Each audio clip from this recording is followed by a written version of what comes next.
G'day ladies and gents, and welcome back to War Thunder. Today we're going to be looking at can't remember the space race, that's what it's called. I remember these things. The space race's top vehicle, the nuclear tank, Object 279. This thing is world famous. It's one of the most iconic Soviet projects that has ever been undertaken when it comes to tank design. It is one of the most ridiculous looking tanks ever. It's more ridiculous than that Object 120 you're looking at right there. I love it in terms of its appearance. I think it's the most derpy thing ever. However, the tank itself is it's strange in more than one way. Its appearance, for starters, is really odd, but its performance in game is really, really strange as well. I'll summarize it this way. It's essentially an obsolete tank with a few of the perks of its successors. It's kind of weird. It retains some interesting things of its old style, and also adopts a couple of things of the newer type. Now, what do I mean by this? During the time the Object 279 was built and put in through testing, it was about, I think it was the 1950s, I'm not quite sure, but it was basically in that sort of time frame where the APHE and those sort of kinetic type shells containing explosive filler in them were becoming less relevant, and the chemical shells with HEAT-FS and ATGMs starting to come out into full focus. They were starting to take the front stage.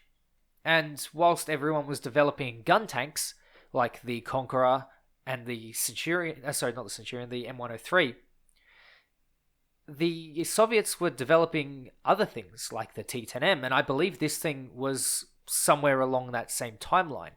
I'm not exactly sure. Someone let me know in the comments, and I don't know, I'll give you a heart or something like that. Regardless, this particular tank is sort of stuck in limbo between those two phases where the world is sort of transitioning from big fat heavy tanks like the Tiger II and the Mouse and the IS-3 and the IS-4 to more light type tanks, more all-rounders, the Centurions, the Leopards, the STB-1 type tanks, the OF-40s. These types of tanks were starting to take the forefront. And what that meant was that heavy tanks like these were sort of left to the wayside. And that's probably the fate of the Object 279. Thankfully, it is still in the Kubinka Tank Museum for everyone to go and have a look at. I would highly recommend it if you ever get the chance. I would love to go there myself, because just having that experience, to see the Mouse, would be second to none. Regardless, enough rabbling on about the tank itself. How do you get it? Well, it's quite simple. Well, I say simple. You have to do a lot of grinding. A lot of grinding. You have to basically do 3 or 4, maybe 5 days worth of grinding at 4 or 5 hours a day. It's not going to be easy, but is it worth it? That's the question. And do you have to spend your money to get it? Well, for the few days that I've actually been doing the event, I am actually doing the event. I don't get this tank at all. I have to grind for it myself. And even if I did, I'd want to do it anyway. Not because of Gaijin Coin, but simply because I just want to be able to experience what the average player experiences. That's why I go and spade all the Swedish tanks. That's why I go and unlock them all. And, some content creators don't do that. And I understand why. And I understand both pictures, but, putting that aside, this event is going to be grueling. But it's okay, I suppose, because we are all in quarantine, I guess. Yeah, I don't know. In some cases, that makes me think it's alright. But look, at least you don't, from what I can tell, actually have to put your money into this to actually get this tank. Have a look at this clip. Look at the Radkampf wagon, just far out, man. That thing is fast. And with my shitty internet, it is really, really hard target to hit. For me, this particular tank it's okay. It's not anything terribly special, to be honest. For me, it is very, very obsolete. It's a heavy tank in an APFSDS meta, which means that everything will punch a hole through this tank. And I mean pretty much everything that you will face. Almost down to the M47s. I'm pretty sure the M47 pattern will punch through this from the front. If you come across any APFSDS, you will probably get one shot, which is kind of disappointing. You would expect something to be a little bit more, well protected, that if it looks like this. Surprisingly not, and I guess it's well balanced. This particular tank is well balanced, almost too well balanced, to be honest. Unlike our little friend, the Orbital HVG, which should probably be 8.7, just because of that mobility. Speaking of mobility, that is an R3, or a Fiat, I'm not really sure. Regardless, it's a Cancer Mobile, and you know what? I'm going to bring some Russian bias to the Cancer Mobile. It's kind of tough, I'm not going to lie. Playing this thing was a little bit stressful for me. I have gone through some pretty crappy internet, and that definitely plays a role in that sort of thing. But for me, this particular tank just demonstrates how history progresses and how things move on. It's really, really impressive to actually have this kind of vehicle in game, and at the same time, it's kind of sad that it doesn't really get its proper chance to shine. Obviously, that's because it's well balanced, but at the same time, it's also one of those things that it's just obsolete, and there's no two ways about it. There's nothing that you can do. There's no battle rating you could put it at that it would be balanced at that would not render it obsolete. That's fine though, because we're going to go into some gameplay, and I'm going to show you pretty much what the Object 279 is capable of in this APFSDS dominated meta. You'll notice that I've gone and capped and I've killed a sneaky little Puma. Screw you. No G91 R3 for you. No Arados, PE8s, none of that for you, so no. So, once I've captured this particular point on Berlin, what I want to do is I want to go up to these broken houses, and I need to be able to either take out the opponents that are oncoming, such as this Leopard. Have a look at this cheeky shot. Get ready for that. That is juicy as all hell. Recommendation to that Leopard driver, don't take so much ammo. You will blow up. Don't need to take more than 20 shots.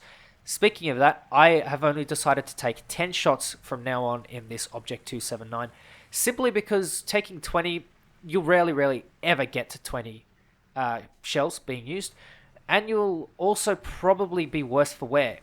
Now, I'm getting shot from something, and I'm assuming it's a teammate because it didn't come up with a damage marker, nothing penetrated. I'm going to assume it might have been a teammate. So what I'm going to do, continue to look at this little avenue here, and perhaps there might be something that I can shoot through the smoke. Nothing like that. I get pinged again, and I can't quite figure out where it's coming from. Maybe there's a friendly over... Oh, there it is. And my breach gets taken out. You will find this happens an awful lot in this tank. Your breach is going to be one of the main targets. That and the ammo racks. So, look, if your breach gets hit and taken out, I would be thankful, because that means your ammo rack hasn't been taken out. That or your engine bay, which is just as frustrating. Now, the repair time on this particular tank, I don't have the crew experted, but I'm going to be sitting here for a little while. And I've pointed out on the map where this particular enemy tank is, and this particular guy literally sits here all match. Oh, and by the way, I hope you enjoy the in-game audio. I wasn't listening to music like I usually do while playing this game, and maybe that's the reason why I got so many kills. Regardless, I'm really waiting for that repair. I'm almost done, and then I get reduced to 2 crew and my breach and barrel taken out. So what I need to do is just retreat. I've got nothing else. I need to pull back, sit behind this Tiger, and have a look at the size comparison between the Tiger 1 and the 279. It's actually not that big a vehicle. And it is extremely fast. It's really fast, actually. This thing is quicker than a T10M, and it's almost quicker than some of the MBTs at this battle rating. and it's a heavy tank, which is, fairly good. However, you don't get the gun depression that the others do, and you have that big chonky reload to go with the big chonky gun. So it kind of balances itself out. However, I don't think that it is on the OP side. I definitely think it is on the weaker side, although that's not an entirely negative thing. So, I'm about to be repaired, and I'm almost done. I've just got to get into position to take out this Orbital. Maybe I can get him through the little bit of a dirt there, but I miss, which is a real shame. But I really don't want to crest that ridge, because I know that there's a Leopard or two staring at me, and you can see that little sort of yellow and red.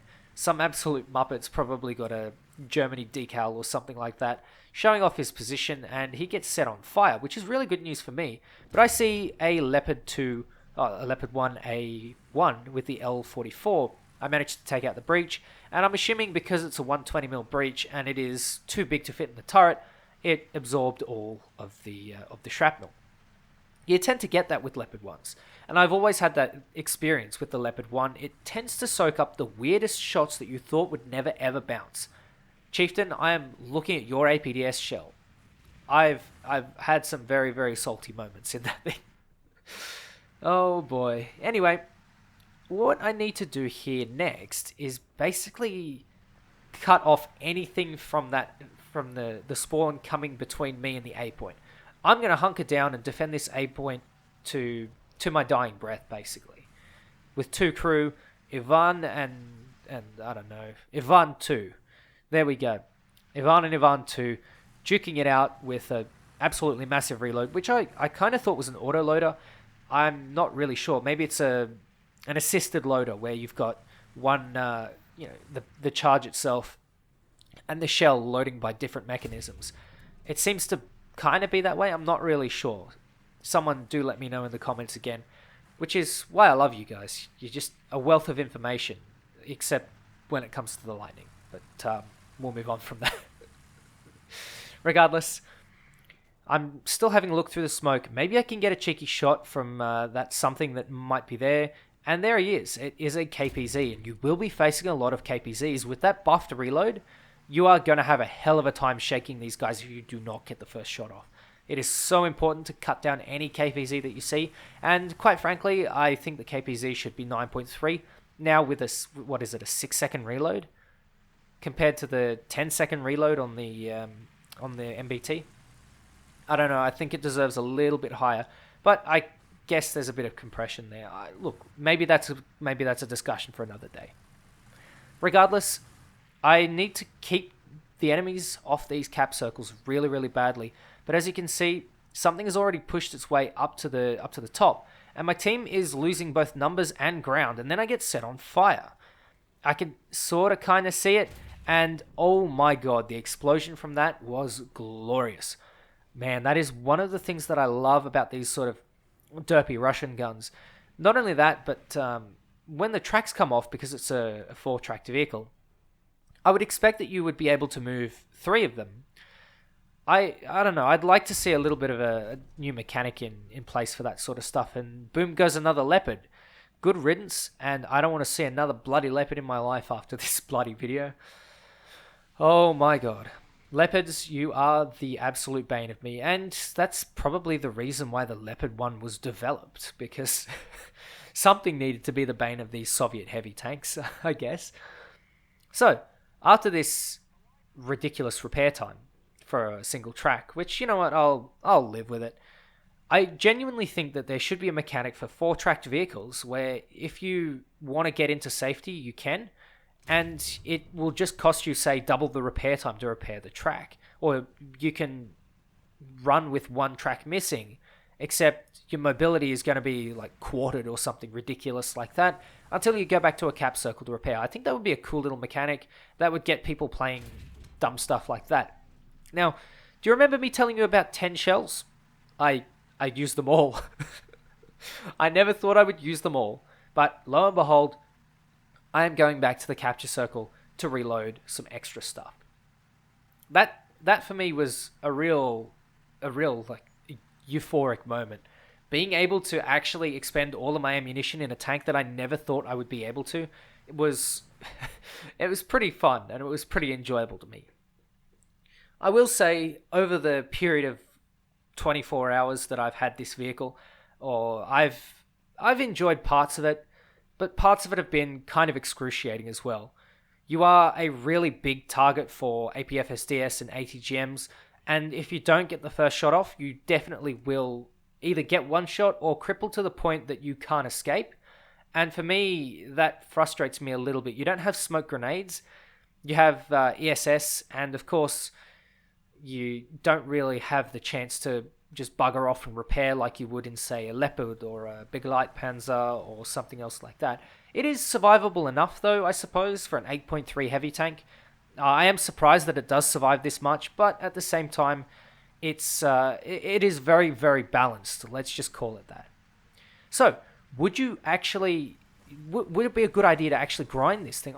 Personally, I would say yes. It's a fantastic collector, and if you are into Soviet heavy tanks, I suppose, it's a really, really good way to, I guess, just enjoy your collection.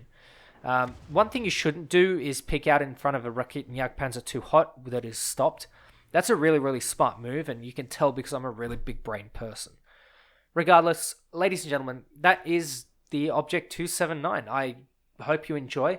I hope you enjoy it when you get it, because I certainly didn't enjoy it at first, but I'm getting used to it. It's getting better. It's sort of growing on me, and part of it could be my internet as well. Anyway, ladies and gents, we lose this battle, so I'm not going to embarrass you with the rest of this. I hope you enjoy. Take care. Check out all the links in the description. Twitter, I think I've got Instagram there, stuff like that. Take care. Stay safe, and I'll catch you next time.